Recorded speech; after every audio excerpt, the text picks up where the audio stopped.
허락하신 사도행전 20장 22절에서 24절 말씀을 통해서 오늘 말씀 제목은 사도행전 29장을 시작하라.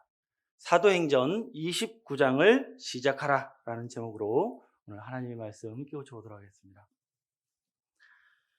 오늘 말씀은 그리스도의 사도로서 세계 복음화를 위하여 신명을 다하셨던 사도 바울의 고백을 통해서 오늘날 우리가 이곳에서 깨닫고 있는 이 하나님의 복음의 가치가 얼마나 귀한 것이며, 또한 이 귀한 복음을 가진 우리가 행해야 될 사명은 무엇인지 밝히 깨닫는 귀한 시간이 되시길 원합니다. 사실 제가 오늘 제목으로 사도행전 29장의 개념을 말씀을 드렸습니다. 이 사도행전 29장의 개념은 사실 이미 이 땅에 수많은 교회들이 이 교회의 부흥과 또한 선교 사업의 표어로 많이 사용했던 개념이 이 사도행전 29장의 정신입니다. 여러분, 성경에 보시면 사도행전은 사실 28장까지밖에 기록되어 있지 않습니다. 그래서 우리가 이제 하나님의 복음을 열심히 전해서 이제 사도행전 29장을 써내려 가자라는 좋은 취지로 우리가 이 사도행전 29장을 표로 내세우고 있는데요. 그러나 여러분, 오늘 증거되는 말씀을 우리가 확실히 깨닫고 나면 이 사도행전 29장은 아무 교회나 표어로 삼고 목표로 삼는다고 해서 그것을 성취할 수 있는 것이 아니라 바로 이 시대에 바로 우리에게 주어진 사명이라는 사실과 또한 우리가 세계 복음화를 위하여 신명을 다할 때 이룰 수 있는 성령의 역사라는 사실을 깨닫는 귀한 시간이 되실 줄로 믿습니다.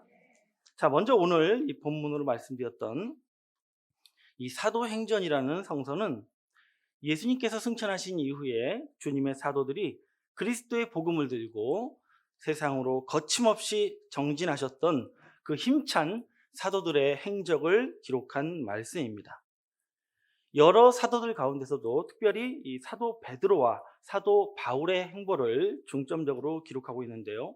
그 중에서도 이 후반부 전체는 사도 바울이 이 3년 세 차례에 걸쳐서 행하셨던 그 전도 여행의 사적을 중심으로 기록하고 있기 때문에 이 사도행전의 역사는 바로 사도 바울의 사역이다라고 이야기를 해도 과언이 아닐 것입니다. 또한 이제 우리가 여기 사도행전을 이해하기 위해서 먼저 알아야 될 사실은 뭐냐면, 이 하나님의 복음을 들고 세상에 나가 전하신 분들은 주님의 사도들이 맞습니다. 그러나 예수 십자가 이후에 완전히 무너져 있던 이 사도들을 다시 일으켜 세우고 그분들이 주님의 복음을 들고 나가서 전할 수 있도록 역사하신 분은 사람이 아니라 바로 성령의 역사라고 사도행전은 기록하고 있다는 사실입니다. 그래서 사도행전 1장에 기록되어 있는 말씀을 보시면 불같은 성령의 역사로부터 출발해서 사도행전 28장에 이르는 사도 바울의 전도 여행의 모든 역사가 바로 성령의 역사로 이루어진 사적들이라고 기록하고 있다는 사실입니다. 그래서 이 사도행전은 사실은 사도들의 행전이라고 말하기보다는 성령의 행전이다라고 표현하는 것이 더 정확한 말씀이 되겠습니다. 자, 그러므로 이 사도행전 28장까지의 모든 역사가 성령의 역사로 이루어진 사건들이라면 오늘 제목처럼 사도행전 29장이 기록되기 위해서는 또한 어떠한 역사가 동반되어야 되겠습니까? 바로 성령의 역사가 함께 하셔야만 사도행전 29장이 계속될 수 있다는 사실을 알기를 원합니다. 또한 제가 오늘 사도행전 29장이 다시 써여진다라고 말씀을 드렸다는 것은 우리에게 어떠한 의미를 던져주고 계십니까? 그것은 이 성경에서 인정하고 계시는 진정한 사도행전의 역사는 사실은 중단되었고 성령의 행전은 멈춰서 있다는 사실입니다. 만약 그것이 사실이라면 사도 바울 이후에 중단된 성령의 역사는 과연 무엇이며 이제 사도행전 29장을 다시 쓰시기 위해서 역사하시는 성령의 역사는 무엇인지 이 시간 우리가 잘 깨닫는 분들이 되셔서 이제 세상 끝날 하나님의 복음을 완성할 수 있는 그리스도의 마지막 사도들로 발견되시는 귀한 성도님들이 되시길 간절히 원합니다. 자, 오늘 본문 말씀인 이 사도행전 20장 말씀해 보시면 사도 바울이 이 3차에 걸친 전도 여행을 끝내신 이후에 이제 본교회인 예루살렘으로 돌아가시기 위해서 잠시 에베소 교회에 들리십니다. 자, 그곳에서 에베소 교회의 장로들과 이제 마지막 작별 인사를 하는 장면이 기록되어 있는데요. 사도 바울이 이제 예루살렘으로 돌아가시면서 죽기를 각오하고 당신의 사명을 감당하시는 그 각오와 그 심정을 기록한 말씀이 바로 오늘 본문 말씀입니다. 자, 어떠한 마음으로, 어떠한 각오로 사명을 감당하고 계셨는지 우리 본문 말씀 사도행전 20장 22절 말씀 보도록 하겠습니다.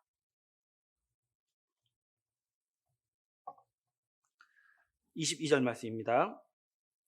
보라, 이제 나는 심령의 매임을 받아 예루살렘으로 가는데 저기서 무슨 일을 만날는지 알지 못하노라 라고 말씀하고 있습니다.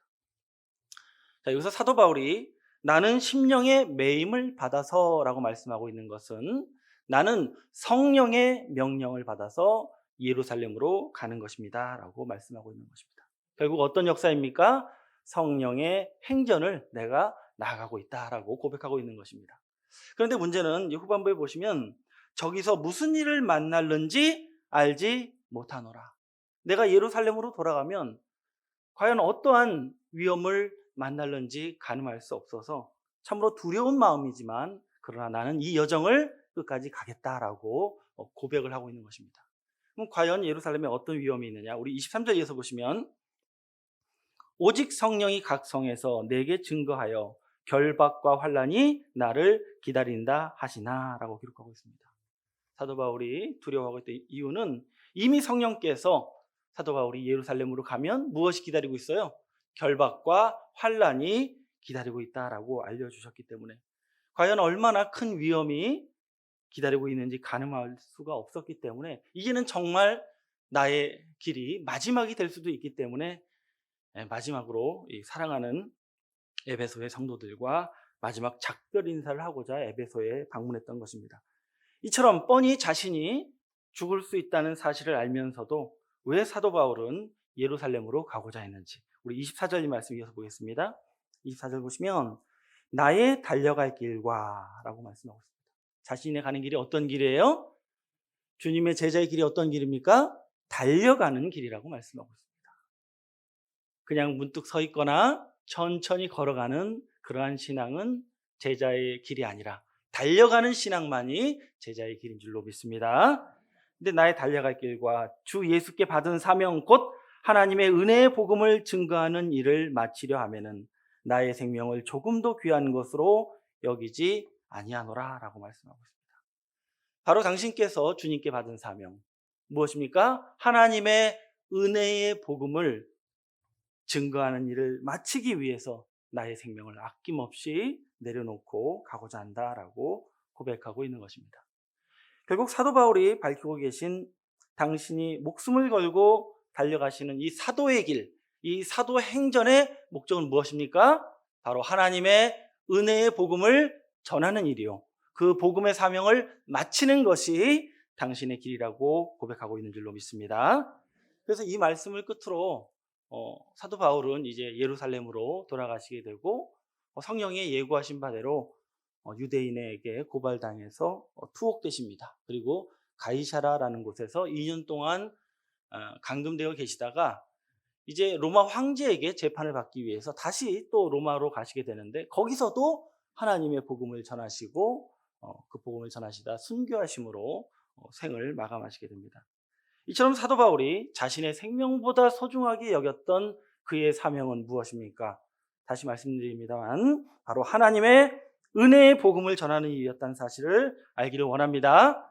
자, 그렇다면 사도 바울이 이처럼 자신의 목숨보다 귀중하게 여겼던 이 하나님의 은혜의 복음, 과연 이것이 무엇인지를 알기 위해서 이제부터 제가 좀 긴 설명을 드리고자 합니다. 먼저 우리가 이 사도 바울이 목숨보다 귀하게 여겼던 이 하나님의 복음이 무엇인지를 이해하기 위해서 먼저 사도 바울은 어떠한 사역을 힘썼던 사도였는지부터 생각해 보도록 하겠습니다. 여러분 잘 아시는 대로 사도 바울은 이방인을 위하여 주님께서 세우신 이방의 사도였습니다. 그래서 사도 바울이 이방의 예수 믿지 않는 자들을 위해서 복음을 전하는 건 맞습니다만, 사실 사도 바울이 더 심혈을 기울여 감당했던 사역은 뭐냐면 바로 이미 예수 믿는 자들에게 올바른 복음을 전하는 사역이었습니다. 무슨 말씀입니까? 이미 예수를 믿고 있는데 그들이 올바른 복음을 받게 하기 위해서 사역을 감당했다는 것입니다. 그래서 사도 바울이 하나님의 은혜의 복음을 위해서 일했다는 것은 단순히 이방인에게 예수를 증거했다는 말이 아니라 이미 예수를 믿고 있는 자들에게 예수를 믿되 성경대로 하나님의 뜻대로 믿도록 가르쳤던 그의 가르침이 바로 목숨을 걸고 전하셨던 하나님의 은혜의 복음의 정신이라는 것을 알기를 원합니다. 또한 이 사도 바울이 행하셨던 그 주된 사역의 내용을 들여다보면 이방에 나아가서 예수를 증거하고 교회를 세우는데 자신의 모든 열정의 거의 50%를 쏟으셨다면 나머지 50%는 어디에 쏟으셨냐 하면 당신께서 이미 전하신 복음을 올바로 지켜내는데 다 쏟으셨다는 사실입니다. 다시 말해서 당신께서 전하신 이 하나님의 은혜의 복음이 변질되지 않도록 바로잡는 일에 열정을 쏟은 사도가 바로 바울인 줄로 믿습니다. 왜 이렇게 사도 바울이 자신이 전한 복음을 지키기 위해서 열정을 쏟을 수밖에 없었냐면, 만약 자신이 전한 복음 자체가 변질되고 오염돼 버리면 전도 사역을 한 것 자체가 아무 의미가 없어지기 때문에 그런 것이었습니다. 그래서 이 사도 바울의 사역 가운데서 사도 바울을 가장 고통스럽고 힘들게 했던 사건은 그가 투옥되고 육체가 핍박을 받았던 역사가 아니라 당신께서 목숨을 걸고 전했던 이 하나님의 은혜의 복음이 참 진리가 아닌 다른 복음에 의해서 훼손되는 일이었습니다. 이처럼 사도 바울이 전하신 복음이 다른 복음에 의해서 훼손되고 오염되는 일은 사도 바울이 세우셨던 여러 교회에서 발생하게 됩니다. 이러한 일이 발생할 때마다 사도 바울은 자신이 전한 복음과 교회를 지키기 위해서 열심히 편지를 썼고, 그 편지들이 바로 우리가 신약 성경에서 만날 수 있는 사도 바울이 쓰신 서신서들입니다. 바로 고린도 전 후서, 갈라디아서, 로마서 등의 말씀이 바로 이러한 오염된 그 다른 복음을 제거하기 위한 사도 바울의 노력이었다는 것을 알기를 원합니다. 그러면 신약 성경의 역사에 있어서 이 사도 바울의 복음이 다른 복음에 의해서 오염되는 일이 얼마나 문제가 되고 큰 역사였는지 우리는 분명하게 알 수가 있는 것입니다. 이때 당시에 이 사도 바울이 세우신 교회 중에서 이 다른 복음에 의해서 큰 피해를 입은 교회가 있었는데 그 대표적인 교회가 바로 갈라디아 교회입니다. 그래서 이 갈라디아 교회와 그 복음을 회복하기 위해서 사도 바울이 쓰신 편지가 어떤 성경이겠습니까? 바로 갈라디아서 말씀입니다. 과연 이 다른 복음의 침투가 이 갈라디아 교회를 얼마나 어지럽게 했는지, 어떤 큰 문제가 있었는지 우리가 이제 갈라디아서 말씀을 통해서 한번 확인해 보도록 하겠습니다. 우리 갈라디아서 1장 6절 말씀을 보도록 하겠습니다. 이 다른 복음이 어떤 기승을 부렸는지 우리 갈라디아서 1장 6절 말씀입니다. 그리스도의 은혜로 너희를 부르신 이를 이같이 속히 떠나 다른 복음을 쫓는 것을 내가 어떻게 여기노라? 이상히 여기노라. 사도 바울은 갈라디아 교회 사람들에게 아니 당신들은 내가 전한 복음 외에 왜 다른 복음을 그렇게도 잘 쫓아갑니까? 라고 말씀하시면서 그러한 태도는 정말 이상한 일이고 정상적인 신앙이 아니다라고 강하게 질책하고 계신 것입니다. 이어서 또 어떤 말씀을 하시냐면 이러한 태도를 보인 자들은 이 복음 외에 혹시 다른 구원의 복음은 있지 않나라고 해서 호기심으로 기웃거리고 있는 그런 어리석은 태도를 보이고 있는 자들에게 이렇게 경고합니다. 우리 7절 말씀 이어서 보시면 갈라디아서 1장 7절입니다. 다른 복음은 없나니? 라고 말씀하십니다. 다른 복음이 있어요? 없어요? 없습니다. 사도 바울은 내가 당신들에게 전한 하나님의 은혜의 복음 외에 너희를 구원할 다른 복음은 없다 라고 단언하고 있는 것입니다. 그러면 도대체 어째서 어디서 이런 다른 복음이 들어와서 하나님의 은혜의 복음을 저해하고 있는 것이냐. 이 출처가 무엇인가? 우리 7절 말씀 이어서 보겠습니다. 다시 보시면 다른 복음은 없나니 다만 어떤 사람들이 너희를 요란케 하여 그리스도의 복음을 뭐하려 함이라? 변하려 함이라 라고 말하고 있습니다. 사실 다른 복음은 없는데 일부 어떤 사람들이 그리스도의 복음을 변절시킬 목적으로 들어와서 너희를 요란케 한 것이다 라고 말씀하고 있습니다. 그럼 여기서 말씀하고 있는 그 일부 어떤 사람들은 누구를 말하는 것이냐? 바로 이들은 사도 바울 당시에 예루살렘부터 사도 바울을 쫓아와서 사도 바울의 복음을 대적하고 있던 예루살렘에서부터 출발한 바로 유대의 정통파 유대인들이었습니다. 이들은 사도 바울이 세우신 교회에 다 일일이 찾아가 방문해서 그들에게 말하기를 너희가 바울의 가르침대로 모세의 율법을 지키지 않고 예수를 믿는 것은 이단이다. 반드시 무엇을 지켜야 된다? 율법을 지켜야 한다라고 가르치기 시작합니다. 이 가르침대로 많은 자들이 율법을 외우고 또한 지키고자 노력하는 일이 발생했고 이러한 오염된 상태들이 번지는 걸 방지하기 위해서 막아내기 위해서 사도 바울은 오늘 말씀과 같은 이 갈라디아서를 쓰게 된 것입니다. 그리고 이 다른 복음을 쫓는 자들에게 이러한 엄중한 경고를 날리십니다. 우리 갈라디아서 1장 8절 말씀 보겠습니다. 우리 많이 보시는 말씀이죠. 갈라디아서 1장 8절입니다. 그러나 우리나 혹 하늘로부터 온 천사라도 우리가 너희에게 전한 복음 외에 다른 복음을 전하면 저주를 받을지어다. 자, 단언하건대 우리와 같은 사도라 할지라도, 아니 하늘에서 내려온 거룩한 천사라 할지라도 우리가 너희에게 전한 하나님의 은혜의 복음 외에 다른 복음을 전하면 무엇을 받는다고요? 저주를 받는다고 경고하고 있다는 사실입니다. 그래서 우리는 먼저 이 갈라디아 교회의 성도들을 미혹시켰던 그 다른 복음의 정체가 무엇인지를 먼저 확인하게 되면 사도 바울이 목숨을 걸고 전하신 하나님의 은혜의 복음이 무엇인지도 정확히 알게 될 것입니다. 그래서 먼저 우리가 이 사도 바울의 복음을 방해했던 이 다른 복음의 정체가 무엇인지부터 우리 갈라디아서 2장 16절 말씀으로 확인해 보도록 하겠습니다. 갈라디아서 2장 16절입니다. 사람이 의롭게 되는 것은 율법의 행위에서 난 것이 아니요 오직 예수 그리스도의 믿음으로 말미암는 줄을 아는 거로 우리는 그리스도 예수를 믿나니 이는 우리가 율법의 행위가 아니고 그리스도를 믿음으로써 의롭다함을 얻으려 함이니라. 육체의 행위로서는 의롭다함을 얻을 육체가 없느니라 라고 말씀하고 있습니다. 사도 바울은 말씀하시길 너희가 의롭게 되는 것은, 다시 말해 하나님의 구원의 백성이 되는 것은 율법을 잘 지키는 행위로 말미암아 되는 것이 아니라 오직 예수님을 믿는 그 믿음으로 된다고 설명하고 있는 것입니다. 왜냐하면 우리 16절 하반절에 율법의 행위로서는 의롭다함을 얻을 육체가 있다 없다? 없기 때문에 사람이 아무리 율법을 지켜 의롭게 되고자 해도 너희를 의롭게 할 수 없는 율법 때문에 너희는 반드시 이 율법을 동반하는 신앙을 해서는 안 된다고 가르쳐주고 있는 것입니다. 다시 말해서 너희가 사람이 율법을 지켜 의롭게 되려고 하는 신앙을 통해서는 예수 믿는 자가 될 수 없다라고 가르쳐주고 계신 줄로 믿습니다. 그래서 이 율법을 쫓는 신앙과 예수를 믿는 신앙은 사실은 공존할 수 없는 서로 대척되는 신앙이라고 가르쳐주고 있는 줄로 믿습니다. 그러나 너희가 그 유대인의 가르침대로 예수도 믿으면서 율법도 쫓고자 한다면, 그런 고집을 피운다면 어떤 결과가 초래되는지 우리 갈라디아서 2장 17절 말씀 보겠습니다.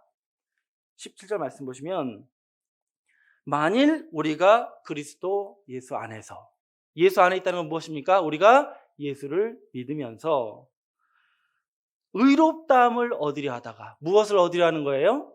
무엇을 통해서? 율법을 지켜서 의롭다함을 얻으려 하면 어떻게 된다는 거예요? 죄인으로 나타난다 라고 말씀하고 있습니다. 왜 그렇습니까? 아까 16절 하반절에 뭐라고 했어요? 율법의 행위로서는 의롭다함을 얻을 육체가 없기 때문에, 율법 아래는 누구나 다 죄인이 되기 때문에 너희가 예수 믿는 죄인으로 나타난다는 겁니다. 무엇으로 나타난다는 거예요? 예수 믿는 죄인. 어서 많이 들어본 이야기 아닙니까? 많이 들었던 칭호 아닙니까? 너희가 만약 예수 믿는 죄인으로 나타나면 어떤 결론이 나게 되냐면, 우리 17절 하반절에 보시면 그리스도께서 죄짓게 하는 자냐? 결코 그럴 수 없느니라. 너희가 예수 믿는 죄인으로 발견되면 예수님은 너희를 무엇을 짓게 한 자다?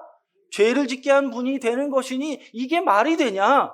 결코 그럴 수 없다고 하신 줄로 믿습니다. 여러분 잘 생각해 보십시오. 분명 예수님께서는 만일 인류의 죄를 사하시기 위해서 십자가를 지셨습니다.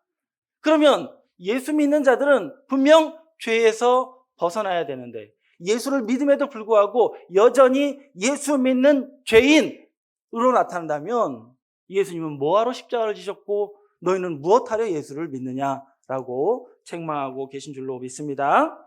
그래서 이 예수 믿는 죄인으로 나타났다는 것 자체가 얼마나 잘못된 신앙의 결과인지를 책망하고 있다는 것을 알기를 원합니다. 그래서 결국 사도 바울이 저주까지 하면서 경계하시고 금지시키셨던 그 다른 복음의 정체는 무엇이냐? 바로 예수를 믿으면서도 모세의 율법을 지키라고 가르치는 그러한 신앙의 가르침 자체가 바로 다른 복음의 정체라는 것을 깨닫기를 원합니다. 이러한 예수를 믿으면서도 율법을 지키고자 하는 이 다른 복음이 발생한 것은 사실은 하나님께서 예수님을 우리에게 보내주신 그 근본 목적을 알지 못해서 발생한 어리석음의 결과입니다. 과연 성경에서 말씀하고 있는 하나님께서 예수님을 우리에게 보내주신 그 근본 목적은 무엇인지, 우리 바울이 전해주신 하나님의 은혜의 복음으로 한번 확인해 보도록 하겠습니다. 우리 갈라디아서 4장 4절 말씀입니다.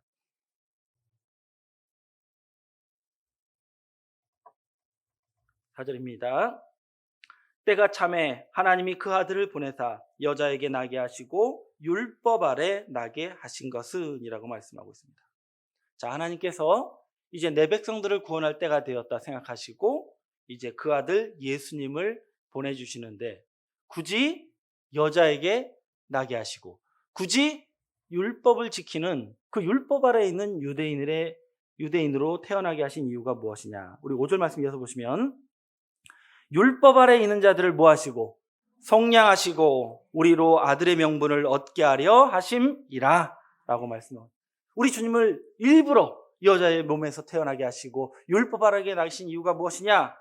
바로 이 땅에 여자의 몸에서 태어나서 율법 아래서 율법을 지키다가 결국에는 구원에 이르지 못할 많은 하나님의 백성들을 율법에서 속량하시고 종의 신앙에서 아들의 신앙으로 옮겨주시기 위해서 바로 우리 주님을 율법 아래 나게 하신 줄로 믿습니다. 그러면 예수님도 율법 아래 나셨는데 어떻게 우리를 율법에서 속량하실 수 있느냐는 거죠. 그 방법은 사실은 간단합니다. 우리 에베소서 2장 14절 말씀 보겠습니다. 에베소서 2장 14절 말씀 보시면 그는 우리의 화평이신지라. 예수님은 하나님과 우리를 화평케 하신 분입니다. 둘로 하나를 만드사 중간에 막힌 담을 허시고, 바로 하나님과 우리 사이에 막힌 담을 헐어주셔서 우리를 하나님과 화평케 하셨습니다. 근데 그 담이 무엇이냐? 우리 15절 말씀 이어서 보시면 원수된 것 곧 의문에 속한 계명의 율법을 자기 육체로 배하셨으니 라고 말씀하고 있습니다. 바로 우리의 원수된 것, 우리를 죄인으로 만들었던 그 원수된 계명에 속한 의문에 속한 계명의 율법을 자기 육체로 곧 십자가로 폐하셨기 때문에 주님은 십자가를 통해서 우리를 율법에서 완전히 해방시켜 주시고 다시는 그 아래 거하지 않도록 속량하여 주신 줄로 믿습니다. 그리고 다시는 종의 신앙을 하지 않도록 아들의 신분으로 인도하시는 그러한 공로를 세우신 분이 우리 주님이신 줄로 믿습니다. 이러한 사실을 깨달았다면, 하나님께서 이 목적을 완수하시려고 우리 주님을 보내셨다는 것을 아는 자들이라면 결단코 율법을 붙잡을 수가 없고 다시는 종의 신앙을 할 수 없다는 사실을 알 수가 있는 줄로 믿습니다. 결국 사도 바울이 우리에게 그토록 전하고자 하셨던 하나님의 은혜의 복음, 그리스도의 참된 복음은 무엇입니까? 바로 예수께서 우리를 율법에서 속량하시고자 십자가를 지셨으니 이제 율법에서 벗어나서 예수를 믿음으로 말미암아 다시는 종의 신앙, 죄의 신앙에서 머물지 아니하고 완전한 자유함을 얻는 아들의 신앙을 하라는 이 좋은 소식, 이 복된 소식이야말로 하나님의 은혜의 복음이라는 것을 알기를 원합니다. 이 하나님의 은혜의 복음을 전하는 사역이 바로 사도 행전이고 성령의 행전이라는 것을 알기를 원합니다. 그것만이 기록할 가치가 있는 것입니다. 결국 진정한 사도행전의 역사는 이 율법에서 해방된, 율법에서 자유함을 얻는 복음이 전파되는 역사인데, 주 2023년 오늘날까지 이 땅의 교회들은 어떠한 복음으로 신앙하고 있습니까? 사도 바울이 목숨을 던져가며 전하고자 했던 그 하나님의 은혜의 복음으로 신앙하고 있습니까? 아니면 율법과 예수를 더불어 섬기자고 가르쳤던 다른 복음으로 신앙하고 있습니까? 전 세계의 가장 큰 교단인 가톨릭 교회로부터 출발해서 대한민국의 가장 많은 예수교 교회들, 또 각종 여러 이단 종파들 다 한결같이 십계명의 율법을 외우고 가르치면서 그 안에서 의롭게 되고자 하고 있다는 사실은, 우리가 어느 나라, 어느 교회를 방문하든지 간에 예수 믿는 죄인을 너무나 쉽게 발견할 수 있는 그 사실은 바로 하나님의 은혜의 복음이 전파된 것이 아니요, 오히려 사도 바울이 목숨을 걸고 막고자 했던 다른 복음이 도리어 이 세상에 편만하게 퍼져진 결과라는 것을 알기를 원합니다. 여러분, 이러한 결과는 결단코 성령의 역사의 결과가 아닙니다. 사도행전을 시작하신 하나님의 목적이 아닌 줄로 믿습니다. 무엇을 할 수 있습니까? 사도 바울 이후에 사도행전은 중단되었습니다. 성령의 행전은 멈춰졌다는 확실한 증거가 되고 있습니다. 그러나 여러분, 하나님께서 당신의 하나님의 은혜의 복음을 전하시는 일을 중단하시겠습니까? 그럴 수는 없는 줄로 믿습니다. 반드시 때가 되면 다시 하나님의 복음을 전하시는 사역을 시작하실 줄로 믿습니다. 그럼 언제, 누구를 통해서 다시 하나님의 은혜의 복음을 전하시고자 작정하시겠습니까? 오늘 우리가 함께 깨달은 말씀을 통해서 아는 바와 같이 이미 율법에서 해방받고 죄에서 자유함을 얻게 하신 이러한 복음으로 인도함을 받고 있는 그러한 신앙을 하고 있는 우리들, 또한 이러한 복음으로 우리를 이끌어주고 계신 우리 기독청의 복음이야말로 사실은 사도 바울이 그토록 간절히 전하고 싶어 했던 하나님의 은혜의 복음이라는 사실을 알기를 원합니다. 이제 땅끝까지 전해야 하는 진정한 그리스도의 복음이라는 것을 명심하시기 원합니다. 이것이 사실이라면, 이게 분명한 사실이라면 하나님의 은혜의 복음, 이 사도행전 29장은 오직 우리 기독청을 통해서만 다시 시작될 줄로 믿습니다. 또한 이것이 맞다면 이 복음을 먼저 받고 있는 저와 여러분들이 감히 사도 바울의 후임이 되어서 이 복음을 세상으로 전할 수 있는 주역들로 부름 받은 자들이 분명한 줄로 믿습니다. 바로 저와 여러분들이 이러한 은혜와 사랑의 부름을 받은 자라는 것을 하나님께 감사할 수 있는 저와 여러분이 되시기 원합니다. 정말 우리가 함께하고 있는 이 율법에서 해방받는 신앙이 정말 성령의 인도하심이 맞느냐는 거예요. 여러분, 앞서 말씀드린 것처럼 진정한 사도행전은 누구의 역사가 동반되어야 된다? 성령의 역사가 동반되어야 된다. 정말 여러분이 성령의 인도를 받고 계십니까? 우리 확인해 보겠습니다. 갈라디아서 5장 18절 말씀 보겠습니다. 너희가 만일 성령의 인도하시는 바가 되면 율법 아래에 있지 아니하리라. 우리가 성령의 인도를 받으면 절대로 율법 아래에 있지 않는, 율법에서 해방된 신앙을 한다고 말씀하고 계시기 때문에 바로 우리를 율법에서 자유케 하신 이 기독청의 복음이야말로 진정한 성령의 복음의 역사라는 것을 우리가 믿을 수가 있는 줄로 믿습니다. 그래서 이 땅에 수많은 교회들이 있는데도 불구하고 오직 우리 기독청 예하에 있는 교회들만이 율법에서 해방된 이 복음으로 신앙하고 있다는 사실은 바로 우리 교단이 바로 진리의 성령의 인도하심 아래에 있는 하나님의 은혜의 교회라는 것을 확인할 수가 있는 줄로 믿습니다.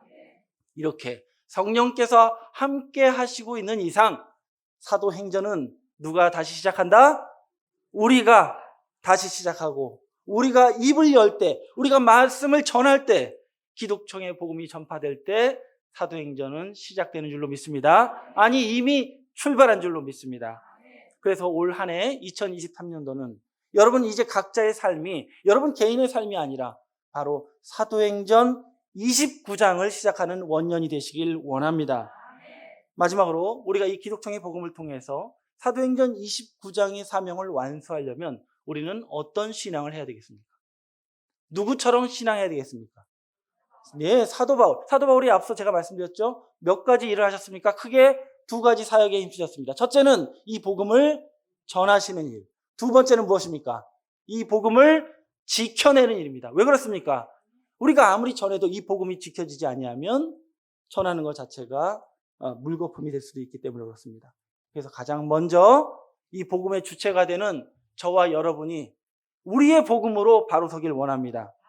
우리가 지혜 자체가, 우리 지식 자체가 불명확하고 우리의 말씀이, 우리의 믿음이 흐릿하면 얼마든지 다른 복음에 오염될 수 있고 우리는 누구도 구원할 수 없는 어리석은 자가 될 수 있습니다.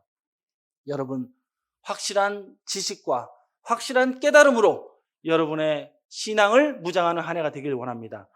그래야 여러분도 지켜내고 이 복음도 전할 수 있는 진정한 하나님의 은혜의 복음의 사도들로 나타나실 줄로 믿습니다. 그래서 올 한 해 우리가 반드시 해야 될 일이 있습니다.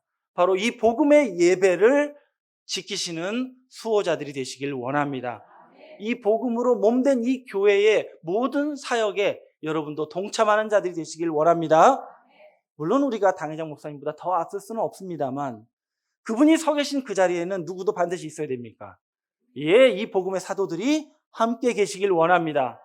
물론 육신적으로도 사도의 직분을 받으신 분들이 계시겠습니다만 이 복음을 깨달은 이상 우리는 누구다?